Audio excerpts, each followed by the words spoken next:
قاسم المصطفى محمد اللهم صل على محمد وآل محمد وعلى آله الطيبين الطاهرين المعصومين الميامين المنتجبين ولعنة الله على أعدائهم أجمعين من يومنا إلى قيام يوم الدين. أما بعد، فقد قال الله في كتابه المجيد: بسم الله الرحمن الرحيم.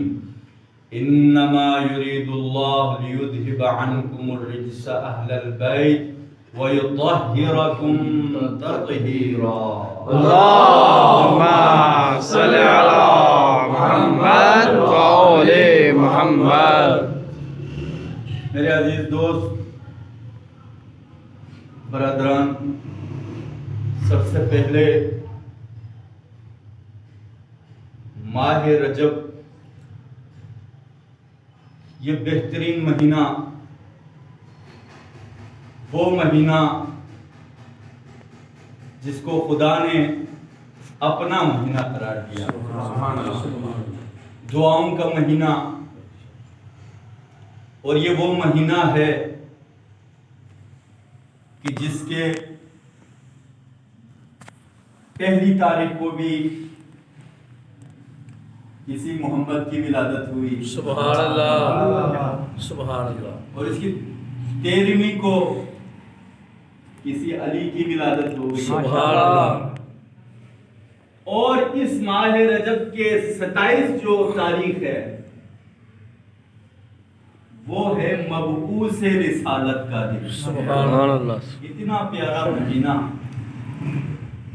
اور میں خوش نصیب سمجھوں گا مخصوصاً جو اس محفل میں بیٹھے ہیں کہ اتنا بہترین یہ اوقات کہ ماہ رجب میں ہم اس وقت وارد ہو چکے ہیں، اور یہ جشن کا جو سماں ہے سبحان اللہ. یہ کسی کو یہ نصیب ہوتا ہے. واقعاً نصیبوں والے اس وقت اس محفل میں بیٹھے ہیں. عزیزو، سب سے پہلے میں یہ بتاتا چلوں کہ یہ ہمارا جو پروگرام مہینے میں انجمن منتظران امام مہدی کی جانب سے جو ہم پروگرام کر رہے ہیں، اس کا ایک مختصر تعارف آپ کے سامنے، اس کے بعد انشاءاللہ ہم آج جس کی ولادت ہے اس کے حوالے سے تھوڑی سی گفتگو. ہمارا یہ پروگرام 1 گھنٹے سے زیادہ نہیں ہوگا. انشاءاللہ جو امید ہے کہ اس 1 گھنٹے میں کم سے کم اور زیادہ سے زیادہ معرفت ہم حاصل کریں. کم سے کم ٹائم میں زیادہ سے زیادہ معرفت ہم حاصل کریں. اس انجمن کو بنانے کا مقصد، غرض و غایت اور اس کی اہمیت کے بارے میں انشاءاللہ وقتاً بوقتاً ہم اس کو بتائیں گے. اکثر برادران اس سے واقف ہیں، اور جو برادران نئے آئے ہیں ان کو ہم سب سے پہلے تو ویلکم کرتے ہیں، اور اس کے بعد انشاءاللہ آہستہ آہستہ ہم اپنے اس اغراض و مقاصد کی طرف بھی آپ کو انشاءاللہ ترغیب دیں گے. اصل مقصد اس انجمن کے بنانے کا، ہمیں اس انجمن کو بنانے کی ضرورت کیوں پڑی، تو سلسلہ کچھ اس طرح سے میں بیان کروں. آپ نے دیکھا ہوگا ہمارے معاشرے میں جہاں پہ نفسا نفسی کا اس وقت یہ دور ہے، یہ عالم ہے، ہر انسان کو اپنی پڑی ہوتی ہے کہ مجھے کیا کرنا ہے، مجھے کیسے کمانا ہے، مجھے کیسے کاروبار کرنا ہے. دین کے حوالے سے اور دینی معاملات میں ہم بہت پیچھے چلے گئے ہیں.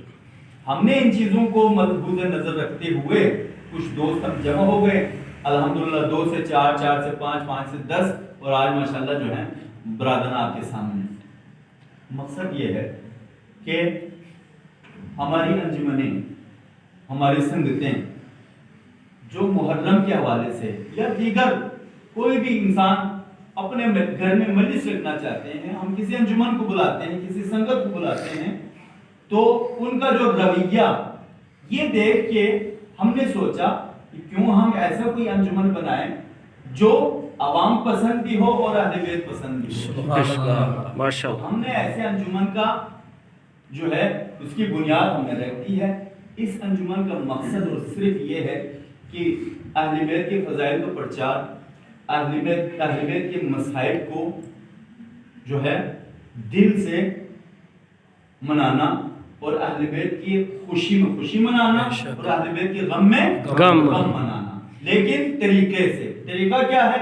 آپ نے بہت سارے سنگتوں کو دیکھا کہ جہاں پہ دعوت دیتے ہیں تو وہ کہتے ہیں کہ ہمیں نظر کیا دیں گے، ہمیں لنگر کیا دیں گے، جبکہ مولا کے کسی پروگرام میں جب آپ جاتے ہیں تو کیا آپ اس کا اجر لیتے ہیں؟ اتنا بڑا واقعہ کربلا کو ہوا، کیا مولا نے کوئی اجر لیا ہم سے، اجر مانگا؟ یہ تو ہمارے سعادت کے لیے امام پورے یہ کربلا کا واقعہ رونما ہوا، اور آج ہم اسی کربلا کو استعمال کرتے ہیں اپنے مفاد کے لیے۔ لہذا اس چیز کو ختم کرنے کے لیے ہم نے یہ انجمن بنائی، جہاں پہ آزاداری ہو ہم حاضر ہوں گے بغیر کسی منت کے۔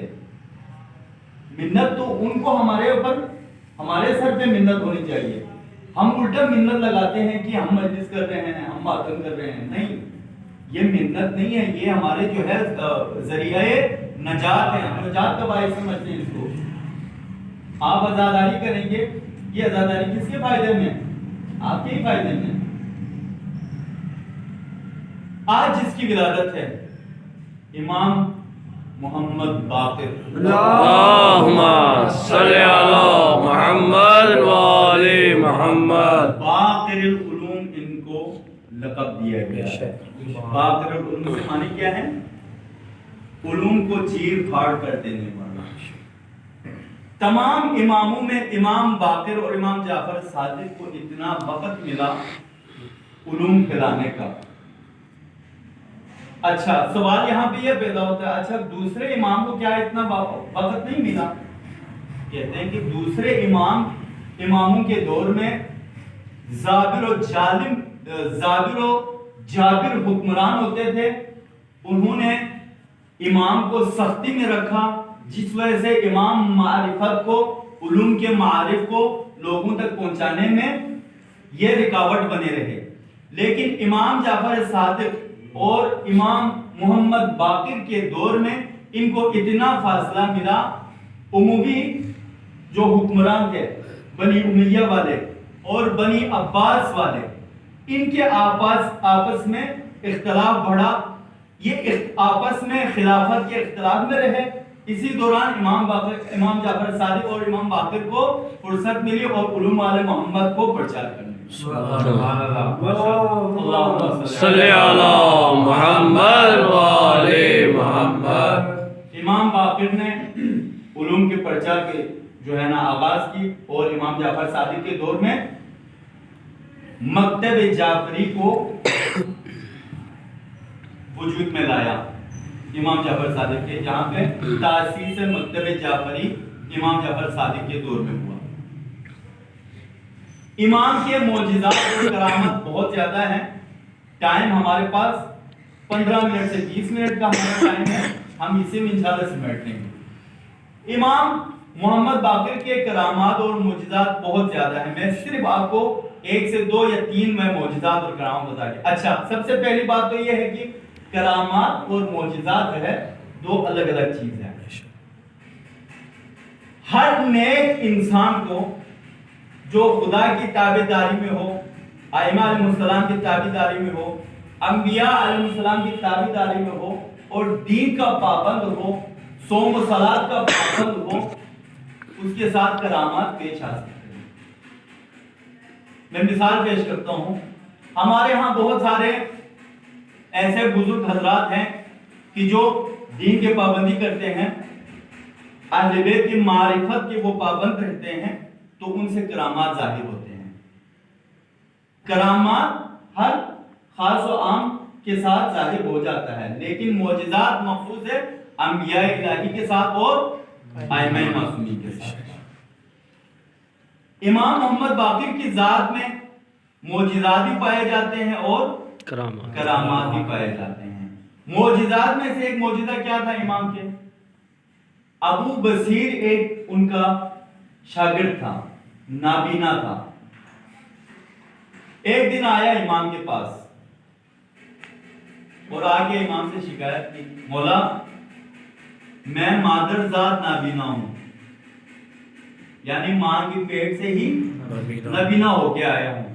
مولا کوئی شفا کوئی سلسلہ ہے؟ تو مولا نے کیا فرمایا؟ مولا نے فرمایا ابو بصیر ذرا نزدیک آؤ. ابو بصیر نزدیک آیا.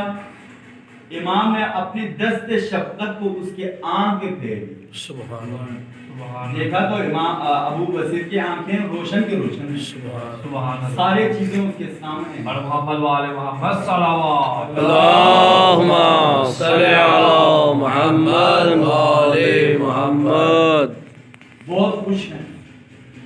امام نے فرمایا ابو بصیر ایک بات ہے.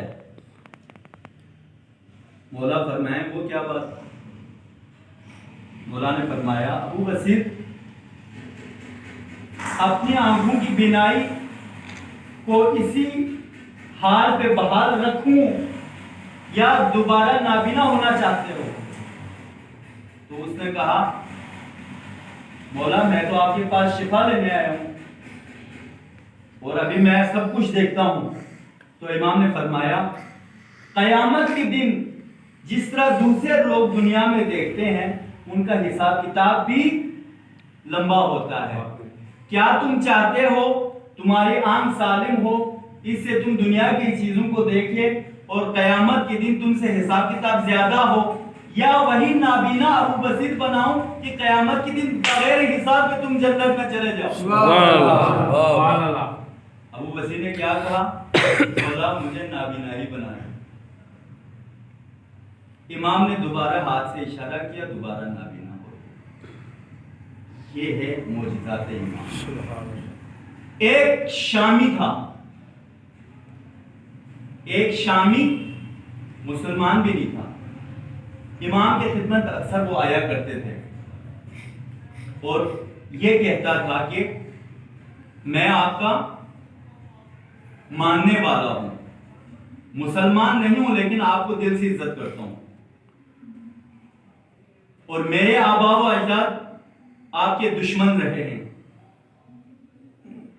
میں ایک التماس آپ کے پاس لے کے آیا ہوں.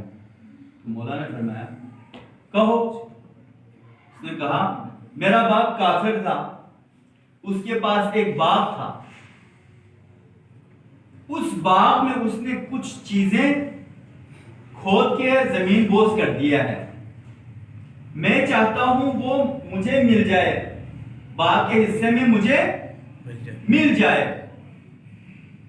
مولا مجھے اس وقت نہیں پتا میرے باپ نے اس کو باغ کی کس جگہ پہ اس کو دفن کر دیا. امام نے فرمایا اچھا تم چاہتے ہو کہ اپنے باپ کا وہ چھپایا ہوا خزانہ تم لینا چاہتے ہیں؟ اس نے کہا جی مولا. تو امام نے فرمایا کچھ لکھ کے اس مرد شامی کو دے دیا. دے کے امام نے فرمایا جاؤ بقی کے فلان جگہ پہ جا کے کھڑے ہو جاؤ اور جا کے ایک آواز دے دو, بندہ آ جائے گا تمہیں لینے. ایسا ہی کیا, چلا گیا, اور نام ابو درداء تھا یا کوئی ایسا نام تھا جو ابھی اس وقت میرے ذہن میں نکل گیا. اس نے آواز دی, وہ صاحب ظاہر ہو گیا, اس کو لے گیا, لے جا کے وہ باغ دکھایا. باغ کے فلاں اس جگہ سے اس کو جگہ دکھایا, یہ تمہارے باپ نے کچھ چیز کھود کے اس کے اندر ڈال دیا ہے, تم جا کے کھودو. جا کے اس نے جا کے کھودا تو اس زمانے میں پتہ نہیں 50,000 کے اشرفی اس میں موجود تھا. وہ اشرفی اس نے نکالا, خوشی خوشی امام کے پاس آیا. امام کے پاس آنے کے بعد کیا کہا؟ اشہد ان لا الہ الا اللہ. سبحان اللہ. صلی علی محمد وآلِ محمد. اس نے اقرار کیا, مسلمان ہوا, مولا کے ہاتھوں اس نے کلمہ پڑھا, اور کیا کہا کہ واقعاً آج مجھے سمجھ آئے کہ رسالت اور امامت کس خاندان میں دینا چاہیے. تو عزیزو ہم وہ خوش نصیب قوم میں سے ہیں، ہم تحقیقی شیعہ نہیں ہیں بلکہ ہم ارثی شیعہ ہیں. ہمارے جد و آباد، ہمارے بزرگان شروع سے جو ہے وہ شیعہ مذہب سے ہیں.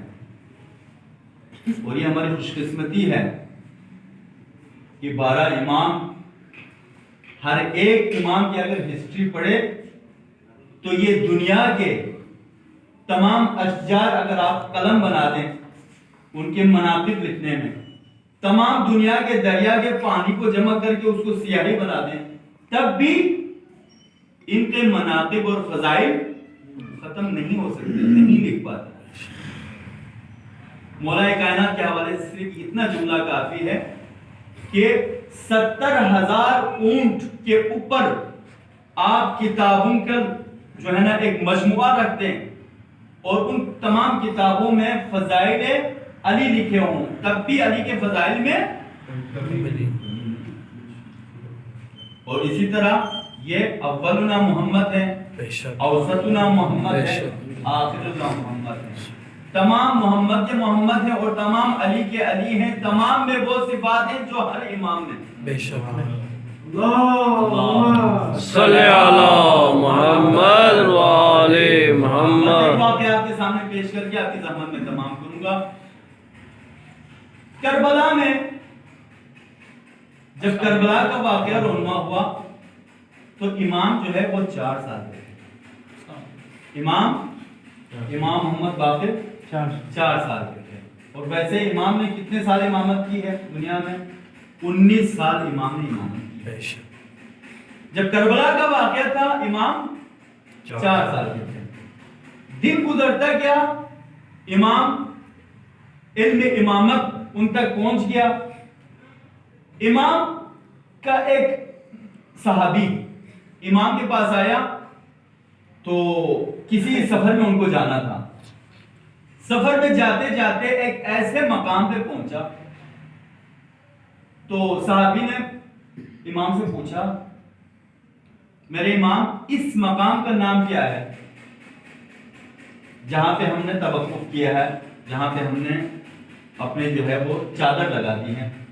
تو امام نے فرمایا اس جگہ کا نام کربلا ہے.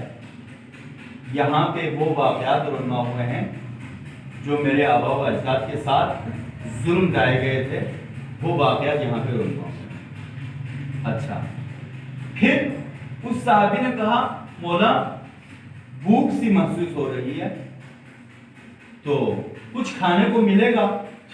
تو امام نے فرمایا بالکل کھانے کو ملے گا. سامنے ایک بہت بڑا پتھر تھا. امام نے پتھر میں ہاتھ ڈالا، نکالا تو سیب نکل آیا. وہ صحابی کہتا ہے میں نے اس سیب کو کھایا، یقین جانے آج تک نہ ایسا سیب میں نے کھایا تھا، اس کی خوشبو، اس کا رنگ. امام سے پوچھا امام یہ ماجرا کیا ہے؟ آپ نے پتھر کی طرف اشارہ کیا، ہاتھ کو بڑھایا اور سیب آ گیا. تو امام نے کیا فرمایا؟ یہی چیز فرق ہے صاحب بصیرت والوں کے اور جن کی بصیرت نہیں ہوتی. اگر وہ امام کو صحیح حق اور معرفت سے پہچانتے تو یہ سوال نہ کرتے. کیوں؟ کیونکہ امام جو ہے وہ منصوص من اللہ ہے، خدا کی طرف سے بنائے ہوئے امام ہیں ہم. لہذا خدا کی اذن سے ہم یہ طاقت بھی رکھتے ہیں کہ مائدہ آسمانی جنت کے مائدے کو ہم پیش کر سکتے ہیں. اور آج ولادت ہے حضرت امام محمد باقر. اللہم صلی علی محمد و آل محمد. میری دعا ہے پاک پروردگار سے، پروردگار ہماری اس قلیل عبادت کو اپنی درگاہ میں